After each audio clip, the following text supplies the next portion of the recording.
It's easier than you might think. Ending the Federal Reserve System. I'll explain how it can be done.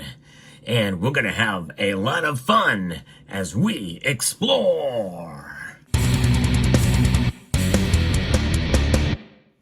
That's right, ending the Federal Reserve. Many of us in this community, well, we salivate over the notion of the possibility that it could be done, but we think, well, it's just too big of an animal, too big of a nut to crack, too big of an animal to take down. But there is one person who has actually laid out a framework to make this thing happen, and really it's surprisingly simple here. I'm going to tell you 3 easy steps to make it occur here, referencing a piece here from Peter St. Onge that gives us the idea of how we can end the Federal Reserve. Without a government licensed counterfeiter, would we be eating cat food? Yeah, that's really the question. And when we think about that, that's really the impetus why we should end the Federal Reserve. It's really done more damage than good for the country, I feel. Of course, many people would beg to differ that support modern monetary theory and Keynesian economics, but really what good has come out of it, in spite of the rush of the sugar high of quantitative easing? By the way, I want to thank Summit Metals for sponsoring this channel, allow me to provide this content to you here. There's an entire industry dedicated to pumping fear, uncertainty, and doubt. The FUD. That's right. And the only kind of FUD I like is the kind that has a GE at the end of it. And that tastes delicious. That's fudge. And that's really good. But sometimes we can fudge things up too. And the Federal Reserve certainly has done its fair share of that. No question about it. And so FUD, the fear, uncertainty, and doubt of the post-apocalyptic dystopia that would descend upon the fair market if we cancel the Fed's counterfeiting license. But in reality, it's not counterfeiting. That's where I disagree with them, because I know they do print a lot of these dollars, but they are legal tender for all debts, public and private. Counterfeiting implies illegality. There's nothing that the Federal Reserve does that's illegal. Why? Because you voted for Congress people. Well, not you, but your forefathers did. Your maybe great-grandfather voted for representatives who allowed this thing to happen. And we are the beneficiaries, if you want to call it that, of that legislation that became law. Just because something is unconstitutional does not mean it's not legal. I know, it sounds crazy, but that's the system that we have in place, and the Constitution has set up that system. So there's a lot of leeway for laws and regulations out there, and hence why we have too much of them, and why the federal government is too big, and they've delegated a lot of power to a quasi-private institution known as the Federal Reserve. And by the way, the Federal Reserve, the reason why I say it's a quasi-private institution is because it is private, because it is a consortium of all these banks, 12 Federal Reserve districts, and made up of all of these banks that are run privately. However, the Board of Governors are appointed by the President and confirmed by the Senate. And so there is politics and there's government involved in every step of the way, because it's the Federal Reserve that does print these dollars from the U.S. Treasury. And they work closely with the U.S. Treasury. The Bureau of Engraving and Printing is a government institution from which all of these dollars come. So that's what the system we have in place now. So first thing, what would happen to get rid of it? Well, it's not science fiction. America didn't have a central bank for the first 140 years of its existence. We had air conditioning, telephones, and electrical cars before we had the Fed. Moreover, there are countries today that still do not have a central bank. 7 in all, 8 if Argentina is successful in getting rid of their central bank. So what would it take?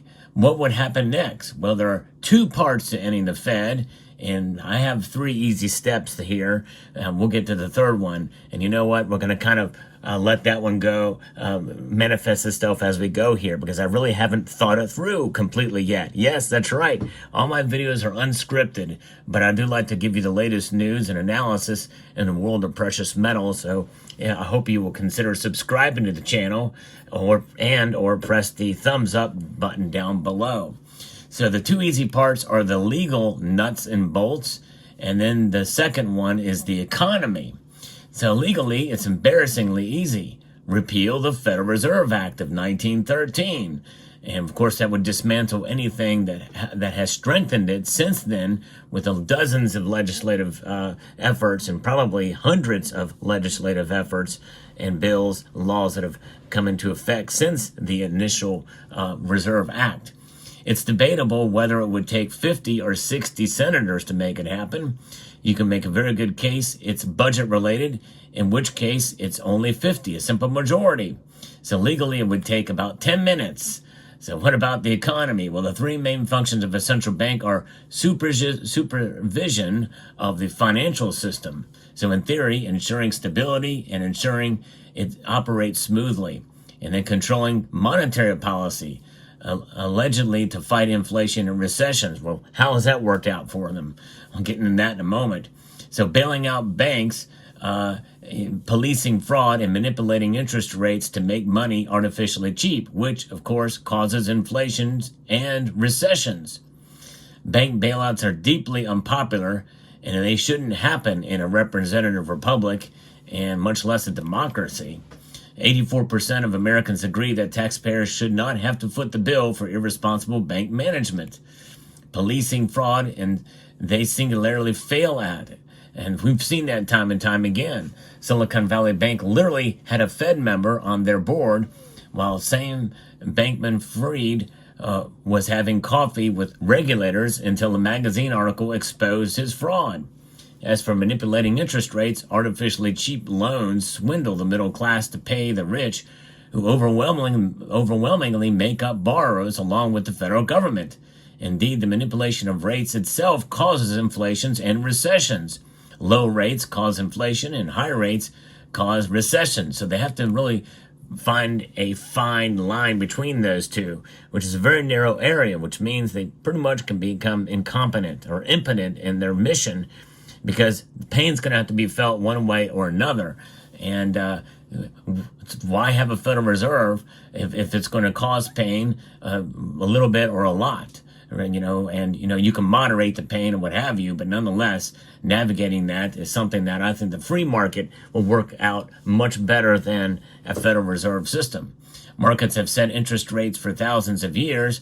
They don't need the manipulative efforts of the Federal Reserve. So ideally, you toss all three. The only one you need some lead time on is the bailouts, because our financial system is structurally bankrupt specifically because of it expects these bailouts. We saw this in 2008 when George Bush refused to bail out Lehman, sending Wall Street off the abyss. But 3 years warning that bailouts are ending should do it. Compact enough to fit in the presidential term. And by the way, you know what happened? You know the famous line that George W. Bush used: we must abandon free market principles in order to save the free market. Yeah, makes sense of that one. So now so that's essentially it. Let the free market determine interest rates. And that's number two.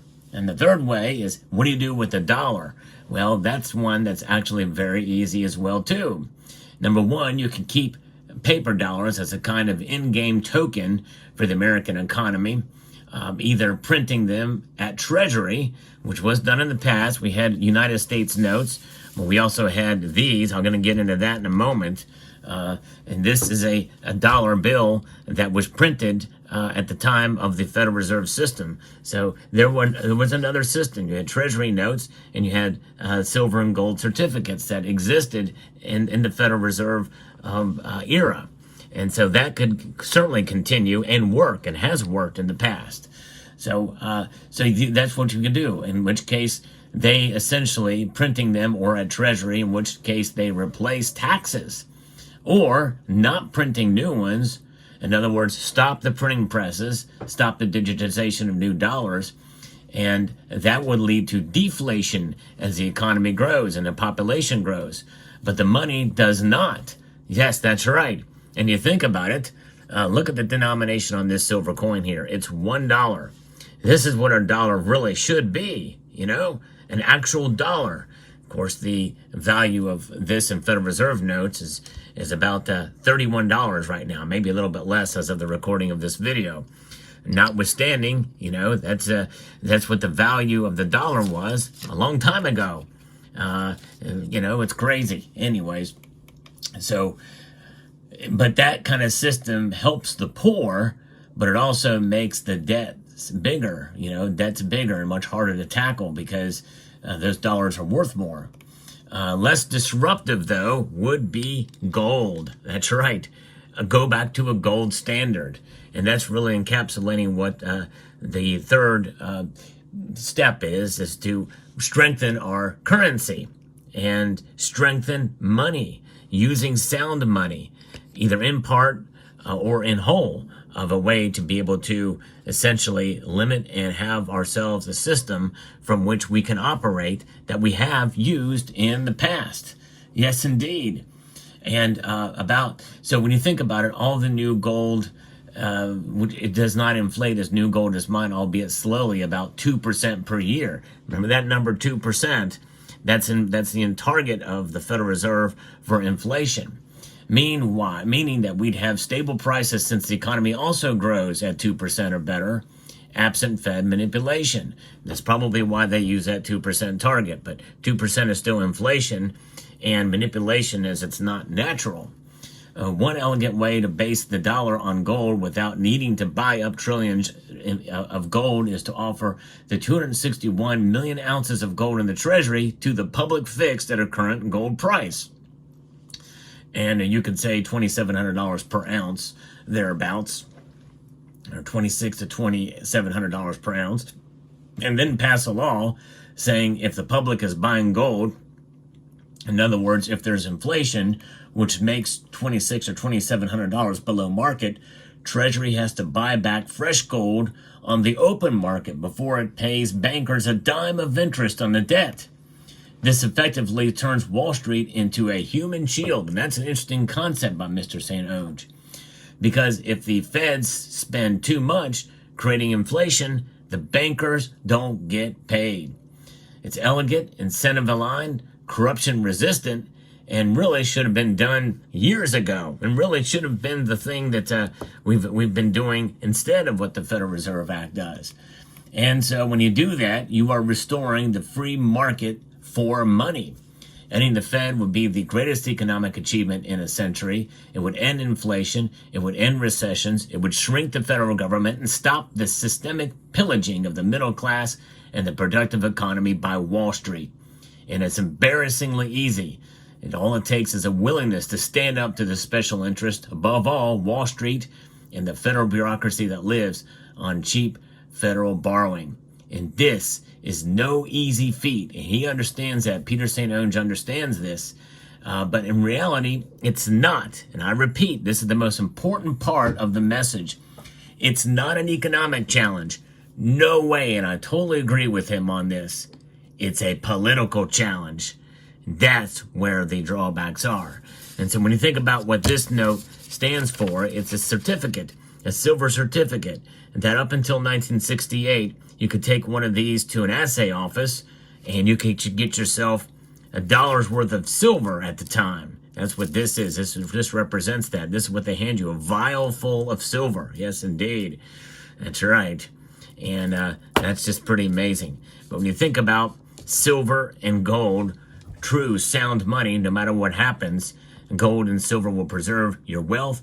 They are what people have been using as money for thousands of years, and it's pretty amazing. And through all of this madness that we see today with what the Federal Reserve is doing with debasing our currency, debasing the already cotton linen fiber notes from which they were printed way back in the day, it is what it is. And this has changed to the downside to the tune of about 98% loss in value since the Federal Reserve Act was enacted on December the 23rd, 1913.